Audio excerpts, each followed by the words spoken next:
দেশের আর্থিক খাত স্বল্প মেয়াদে সংস্কার করবে অন্তর্বর্তী সরকার, তবে একটি দীর্ঘমেয়াদী পরিকল্পনা দিয়ে যাবে বলে জানিয়েছেন অর্থ উপদেষ্টা ডক্টর সালেহ উদ্দিন আহমেদ।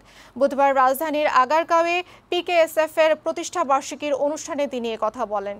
অর্থ উপদেষ্টা বলেন, অন্তর্বর্তী সরকারের দেয়া পরিকল্পনা বাস্তবায়নের মাধ্যমে পরবর্তী সরকার দেশের অর্থনীতির ভিত শক্ত করবে। তবে এই পরিকল্পনা পরিবর্তন করলে পরবর্তী সরকার ক্ষতিগ্রস্ত হবে বলেও সতর্ক করেন তিনি। বিশ্বের বিভিন্ন আর্থিক সংস্থা বাংলাদেশের উন্নয়নে সহযোগিতা করতে আগ্রহ দেখিয়েছে বলেও জানান অর্থ উপদেষ্টা। আমরা সংস্কার করতে চেষ্টা করছি, সংস্কার আগেও বলছি, কিন্তু শর্ট টার্ম থেকে আমরা করবো, মিড টার্ম লং টার্মগুলো পলিটিক্যাল সে তা করবে।